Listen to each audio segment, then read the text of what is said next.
Ronami Brolia sa detalye. Basta Bareta. Nakareport tulos sa radyo, periodiko. Year End Review. Year 7.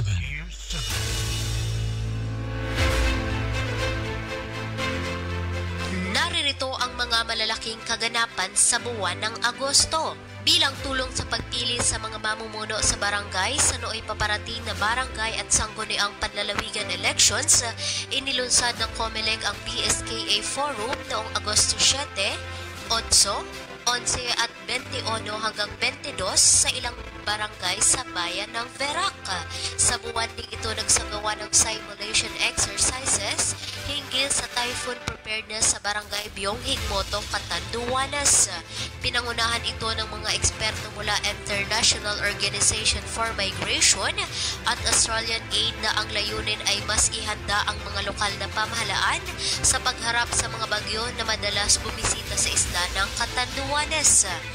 Naging laman din ng mga balita ang pag-alma ng isang magulang sa mandatory medical exam ng mga freshman students ng Catanduanes State University.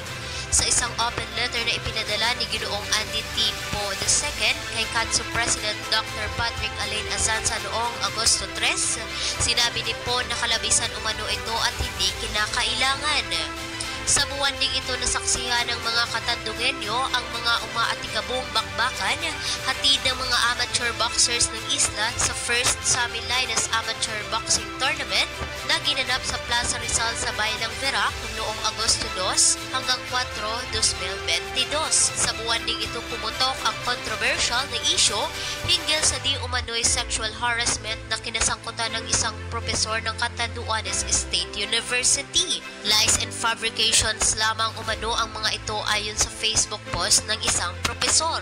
Kwento naman ng tagumpay ang inilahad ng Catanduanes Police Provincial Office. Ito ay matapos nilang maarestong 4 na most wanted persons sa isla sa loob lamang ng isang linggo. Dahil dito nabigyan ng hustisya ang 4 na most wanted na ito. Dagdag pa rito ang pagsuko ng isang tao ng kanyang loose firearm sa kanilang operation Katok. Buwan din ng Agosto ng parangalan ang Barangay Agban sa bayan ng Baras bilang provincial winner sa 2023 Lupong Taga-Pamayapa Incentives Award. Naging matagumpay ang Barangay Agban sa pagsusuri ng mga kinatawan mula sa DILG at PPOC na siyang nagpapatunay sa kanilang dedikasyon at mahusay na pagpapatupad ng batas at pagresolba ng mga alituntunin sa barangay. Sa buwan ding ito nangako ang Local Justice Zone na mas paiigtingin ito ang pagtukoy at pagsugpo sa mga pangunahing krimeng na itatala sa isla, partikular na ang child abuse at sexual-related na mga kaso. Karapatang pantao naman ng mga bilanggo ang ipinangako ng Humanitarian Legal Assistance Foundation Incorporated. At yan ang mga malalaking balita sa buwan ng Agosto. Para sa Bicol Periodico Year-End Review, ito po si Radyo Patrol number 17, Ronami Prolias, nagbabalita para sa Radyo Periodico. Year-End Review. Year 7. Basta Bareta. Nakareport tulos sa radyo, periodiko.